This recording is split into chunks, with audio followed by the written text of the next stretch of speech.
Hey there everyone, what's up? I'm back today with a still damaged eye and some stuff I bought in the past month or so. And this is actually, I don't know, since my last pickup video, so about a month and a half, I guess, of stuff. And there is kind of a lot, but some of it is kind of physical copies of digital stuff I already have. So I don't, it's not like stuff that I have, some of the stuff is stuff I've already played and some stuff is new stuff. So yeah, let's look at what I got. We'll start with first. We got something for the PC Engine, and this one is Wizardry 5 for the PC Engine. And Wizardry 5 is I don't know if I'll play this actually. Wizardry 5 is a game I already own. I have it on the Super Nintendo, and I played it originally when it came out on the Super Nintendo. Way back in the day. Capcom published it in the US, I believe, and it was super cheap when I bought it, and I spent an entire summer playing Wizardry 5, and I figured I'll get this one for the PC Engine and give it a shot, see if it's any different, see if it's better or if it's worse or whatever, but it is a CD game, so possibly it at least has a better soundtrack. Right? Could be true. I don't know. Eventually I'll put it in and see how different it is. It's not like it's a very long game. None of the early Wizardry games are all that long, actually. Most of them you can beat in a couple hours if you know what you're doing. But, yeah, I figured I'd get that. And then we've got some stuff on the PlayStation 1, and most of this stuff is stuff that I have on PSN, and I just figured I'd like to have a physical copy, so I got those. This is Rebus, and I forgot the English name, but this does have an English release. Or it damn. I'm trying to remember what the U.S. name for this game is, but it's an Atlas. It's a game. It's an strategy RPG made by Atlas, and it's on the PlayStation 1. And it does, I believe, the artwork is done by. Oh, it's not written on here, is it? I think it's done by somebody who did Final Fantasy artwork, but I'm not positive. I know the artwork is done by somebody famous though. So this is a game I actually have on PSN already. I figured I'd just like to have the physical copy because even though it's handier for me to play it on the Vita, pretty much all my PS1 stuff I'd like to have digitally if I could and physically, just because I'd like to play it on the Vita more than anything, but if I didn't have that option or I was at home, I mean, I probably would just play it on the TV. So it's good to have both. This is another one of those. This is Eirasha Deiko Z, or it's probably Z because it's Japan. But this is another Take the A Train game. So it's a train sim. It's kind of like a SimCity type of train simulator. It's like a train simulation that's based around making the trains, but you have, of course, some city building and kind of city improvement. And it's a really good series. I mean, I don't remember. I think this is the 13th game in the series, and I have another one of these in here, which is like the 19th game or something. But there's a ton of these games, and there are some in English, but I think the latest ones are not in English, which is too bad because originally they were released on PC as A Train, the third one, which is also on the PC Engine, and I think like every other system ever. But we've got some more games that I have on PSN. This is Theme Aquarium.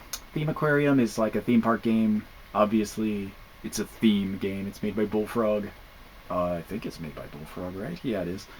I think all the theme games are. This is made by Bullfrog, and it's another theme game, except it's an aquarium instead of a theme park. That's about it. That's the best way I can explain it. I love these games. All these theme games are great. If you see any of them and they're cheap, pick it up because these games are fun in lots of ways. Theme Hospital also I should probably get a physical copy of, but it's another game that's really good. It's the hospital part is really great because all the diseases you're curing are these bizarre things. Let's see. Here's another game actually that I have on PSN. This is the Combini, and this is the first one. I have the second one on already physically. I don't have that one on PSN. Yes, I do. Okay, I do have that one on PSN, but I have it physically also. And I've got this now physically, the Combini, the part 1. And I got something special. This one I don't have on PSN, and I didn't know it existed. And I found it at this shop randomly, and I thought, wow, that sounds awesome. But this is the the Conbini special. And you think, like, when you see that, you think, oh, it's just like an upgraded version of the original game. And that's what I thought when I saw it, but I was like, I've never seen that before. I'll pick it up. And it's not actually an upgraded version of the first game. It's not the same content. It actually is running a convenience store in 3 alternate realities. And looking at the back here, there's Cat World, so you can have your Cat World convenience store. You have RPG World, so I guess it's like running an item shop, and Reverse City, which I think is like a city of evil people. Though I haven't tried that one yet. But this was a good find, actually. I didn't know it existed. I didn't know there was a kind of weird special edition with different worlds. I thought that was a pretty neat twist, so I definitely had to pick that up.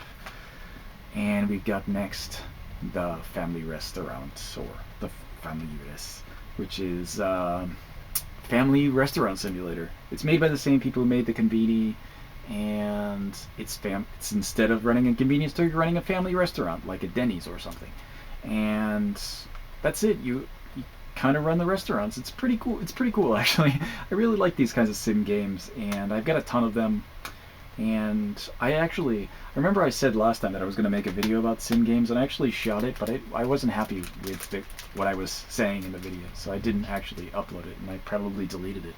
So that's about it. Probably won't make it because I'm lazy.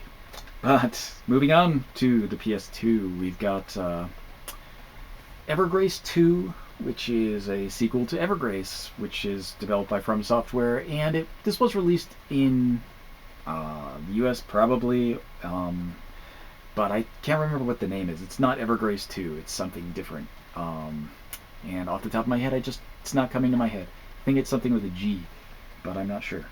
Could be wrong. Could be wrong entirely. But yeah, this is a pretty good game. I think this one, or Evergrace, has a location called King's Field, which is like a throwback to the other From Software games, King's Field. So it's actually a pretty good kind of actiony RPG, I guess. It's not quite Dark Souls, but it's still good. It's pretty interesting. Next, you've got, this is Zettai Zetsume Toshi. Again, do not remember the English title for this, but there is one. This was released in English, and it's essentially a survival simulator. It's made by IREM, who, of course, made R-Type and Kung Fu Master and all tons of other games. But IREM made Zettai Zetsume Toshi, which I believe this one is an earthquake simulator. So I think that's what this one is. This one is I believe it's an earthquake simulator. So there's an earthquake in the city, and you have to. Yeah, this definitely is. That's this one too. I'm saying that. I'll explain. This game is actually like there's a disaster, and you have to like try to survive the disaster. That's essentially the game, and I think the name of the game in English might be Disaster Report, but I might be wrong. But this game is the first in the series. It's pretty interesting, actually. There are two more in the series, Zettai Zetsume Toshi 2 and Zettai Zetsume Toshi 3, that do different things. There was a Zettai Zetsume Toshi 4 that was supposed to come out 3 years ago for I believe the PSP or the PS3, I don't remember. But it got canceled 1 week before release because there was, of course, the giant earthquake in Tokyo, not Tokyo, but in Fukushima, and there was the tsunami and thousands of people died. And so in kind of light of that, the game was actually supposed to come out 1 week after that. Had it pre-ordered, was ready to get it, and that game did not come out. It got canceled because of the earthquake, and they binned it. They just said, we're never releasing this game, and they pretty much gave up on it. IREM stopped developing games for consoles. That's that's the story. It's apparently a 100% completed game that is just lost. Nobody has it, and it's probably we'll never see it. But that's pretty bad, actually, because this is a pretty good series altogether. Next, I got This is Bistro Cupid. Bistro Cupid is I saw on actually a video from Playongo who was playing it, and I thought that actually sounds pretty interesting to me. So I figured it's kind of a restaurant simulation with RPG elements where you can like go out and hunt monsters for food or something, and there's kind of a dating sim element in there as well, I believe. But I don't know. It sounds like an interesting combo, and it might not be spectacular, but it looked interesting enough to like pick it up. And it was, if you saw the price on it, it was like 200 yen. So that was like $2. Continuing on for the Wii. For the Wii, I've got A Boy and His Blob. And I got A Boy and His Blob, of course, this was never released in Japan. It was only released in the US. And again, Lupacillo, my boy, who was not in the US anymore, but he was in the US when he sent it, went out and found it and sent it to me, which is awesome because it's hard to find games that aren't released in Japan for obvious reasons. But it was nice to nice to actually have someone who was sending me stuff from the U.S. even though he's not there anymore. But it was really I'm super thankful for that because otherwise I would have had to order it in the U.S. and then have somebody else ship it to me, and that's a pain. I probably wouldn't have got it otherwise. So good on him. So continuing on, we've got a bunch of PSP stuff as well. So continuing with stuff Lupacillo got me, this is Dungeons & Dragons Tactics, which is a game I had really, really wanted. I'm a big fan of Dungeons & Dragons. I play Dungeons & Dragons sort of, not anymore. I play Pathfinder now, but I used to play Dungeons & Dragons. And so I played, like a pen and paper RPG game once a month, and it's Pathfinder, but it's like Dungeons & Dragons. It's pretty much the same. And this is the Dungeons & Dragons Tactics. And I know this isn't like a super great game, but it was it was ridiculously expensive. Not in the US apparently it was like pennies or pennies on the dollar compared to the price that I would have to pay for it in Japan, which is about $80, which is ridiculous. But apparently this was not even anywhere near that. So I'm again thankful for that game, and thanks to Lupacillo, who I've shouted out and linked many times below. So if you're not subscribed to him, you totally should be, because he's surprisingly he's one of the people in my videos who also like the Nintendo 64. Who knew there were so many of you? Anyway, we've got next we've got Knights of the Nightmare. I haven't played a lot of these Sting RPGs of these Heaven's Door series. I think it's not written on here, is it? No, I don't. They're all part of a series though, and I haven't played almost any of them. I'm not like a huge fan of Sting because I don't like their artwork, but it's the kind of thing where a lot of people talk really highly of them, including Games of War, who has told me many times I should buy these games. So I got Knights in the Nightmare, and eventually I'll get around to it. It's the kind of thing where it's just cheap now, so even if it's like I've played one of these games in this series, and it was Gungnir, and it was incredibly mediocre. And I hope this one is much better than Gungnir. But although Josh also said that he didn't think Gungnir was that great in comparison to the other games, so maybe I'll really like it and I'll get into the other ones too. We've got some more PSP stuff. We've got this is Ore no Shinzuru Michi o Yuke, which is kind of this is made by From Software, and it's a action puzzle game. I haven't played it yet. I haven't put it into the PSP because I'm not done playing whatever is in my PSP at the moment. But I looked up some gameplay of it, and the artwork looks a lot like Ore no Shikabane o Koete Yuke, which is but this is apparently some type of puzzle game. And by watching the video, I honestly couldn't figure out what was going on.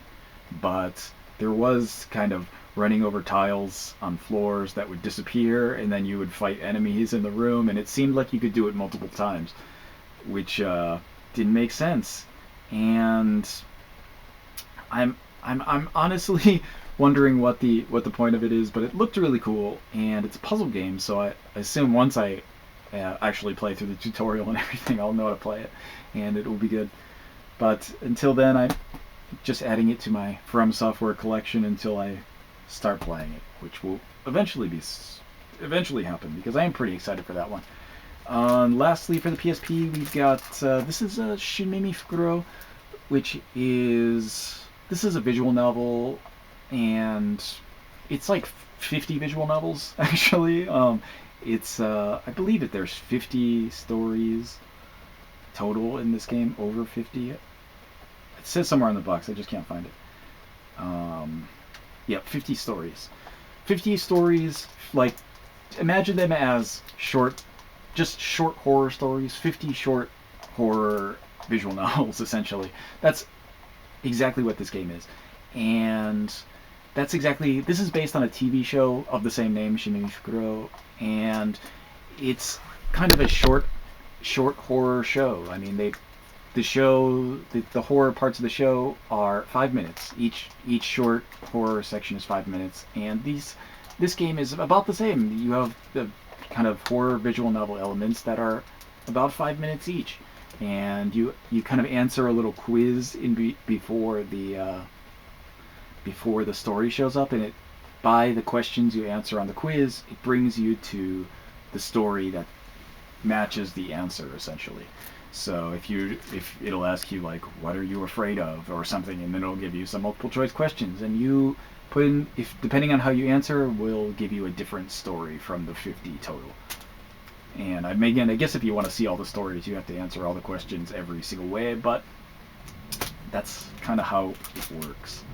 But it's pretty interesting. I played through it, and it didn't take all that long, a couple hours, but it was good. Some of the story, it's 50 short stories, so you have various levels of good, and some are kind of like, and that wasn't so great, but some of them were really good, and I thought, oh, that's a pretty good story, actually. So, it was pretty good overall. So let's see. Continuing on, we've got some PS3 stuff here. Not that much though. We've got 3D Game Heroes, which I haven't played yet. I'm not sure if I'm gonna really like it. I'm not a huge fan of like these types of games, I guess. Your kind of Zelda type games, but I don't know. It could be all right. I know a lot of people have been talking about this recently for some reason, but I think I got it about a month and a half ago, and I still haven't put it in. And I've been busy playing the next game so much that I haven't been able to play it. But next, we've got a lot of stuff here. We've got Dark Souls. We've got a lot of Dark Souls, and there's a reason. Why do I have 3 Dark Souls? First, Dark Souls came out in Japan 2 days after the U.S. version, and what happened was I was on the 10th. Actually, I was walking. Oh no, this is the 12th. I was 1 day before it came out in Japan. I was walking around Akihabara, and of course I found an import version of the Black Armor edition, and it has this, this steelbook and soundtrack and whatever in it. And it was weird because I was actually going to get it on the 11th when it came out, and I thought, oh, I'll just go to Akihabara and get it. But it was sold out at the store I went to. On their website, they said they had no copies. It was sold out. And the next day, after work, I was just like, I'll go to Akihabara anyway. And I was there, and I went into that shop, and they had 1 copy. So apparently their website was wrong. And I was like, well, I gotta buy Dark Souls if I can. And I actually kind of like the steelbook, so figured I'd get this and get the steelbook. But then I also had it pre-ordered in Japanese, so I have the Japanese version here, and it's 2 discs. But unlike the U.S. version, which is this kind of steelbook with the soundtrack inside, the Japanese version comes as a separate disc. Here's your Dark Souls 2, the Japanese version, in a normal case, and then it came with this Dark Souls 2, which is the pre-order bonus.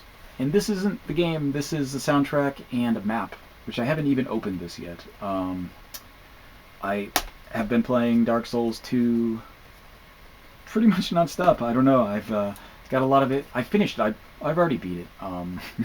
It didn't take that long. But, I've just been like playing online with that game, so I've been mostly doing co-op.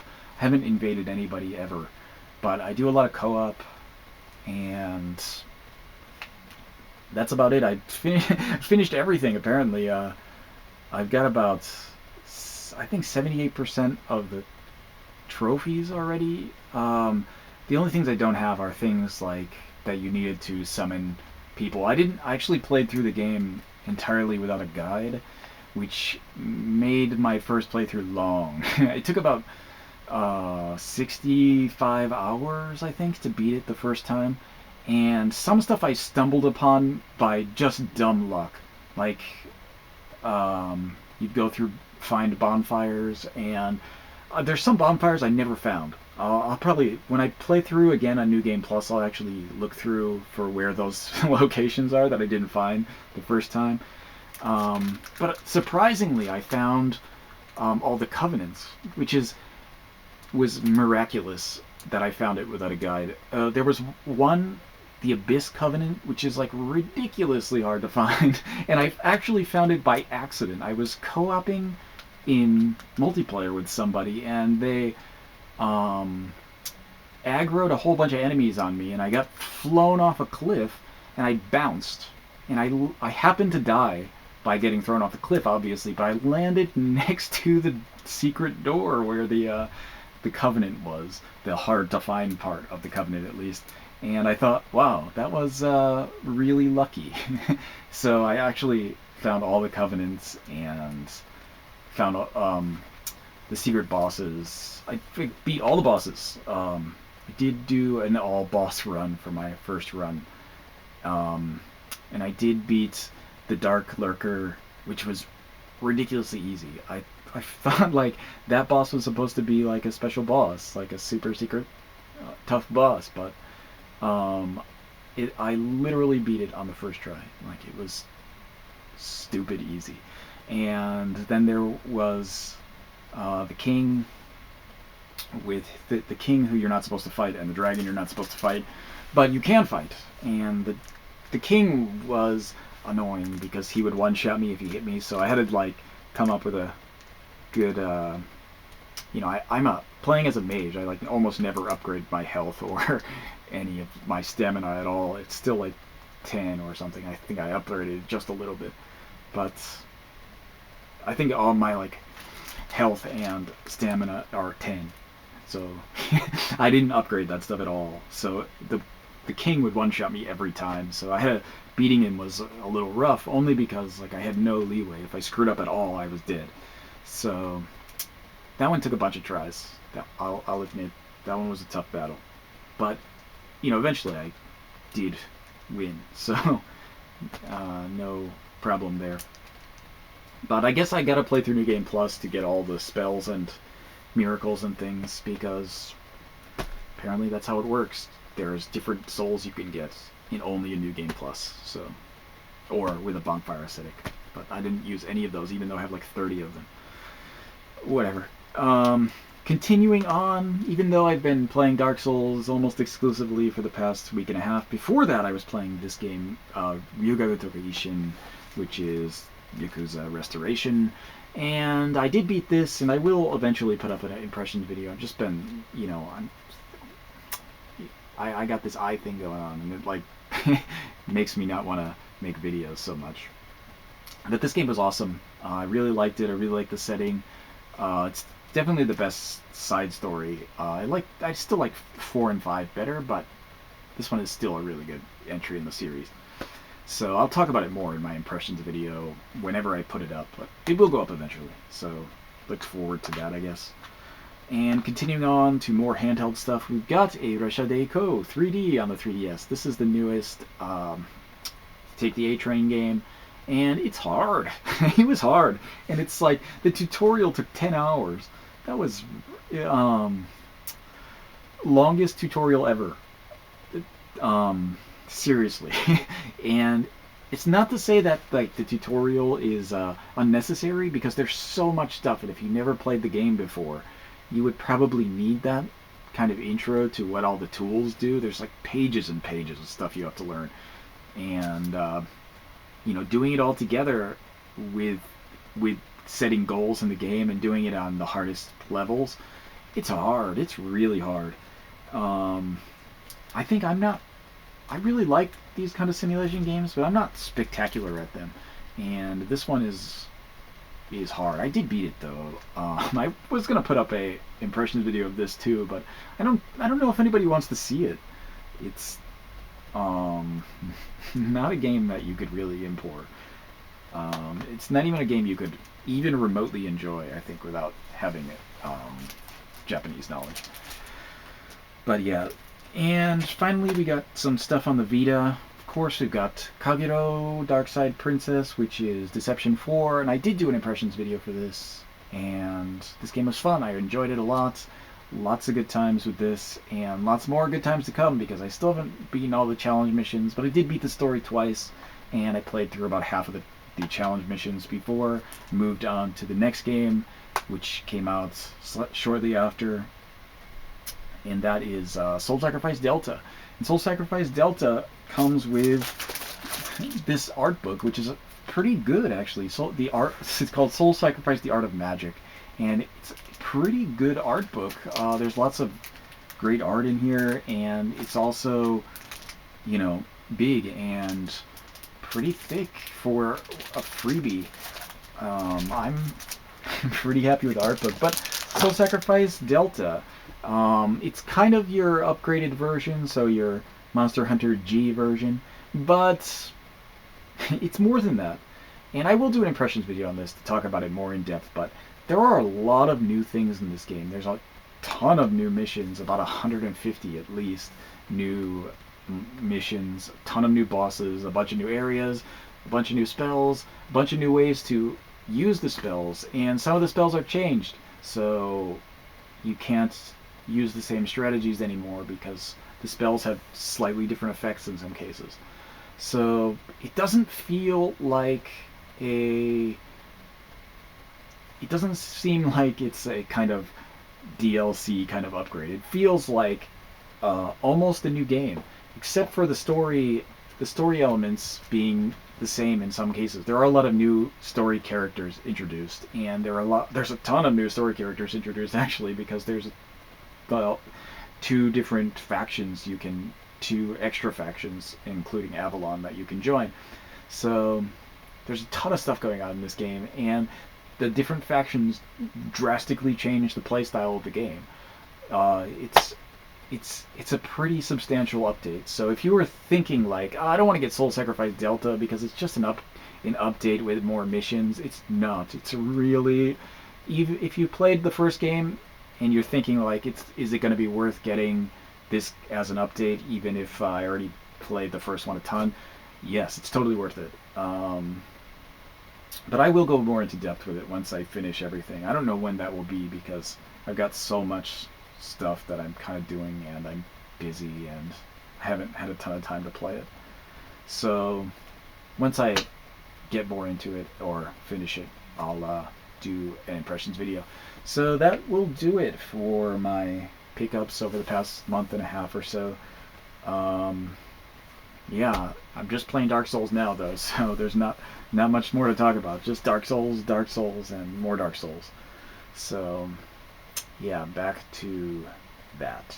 So I will see you guys next time.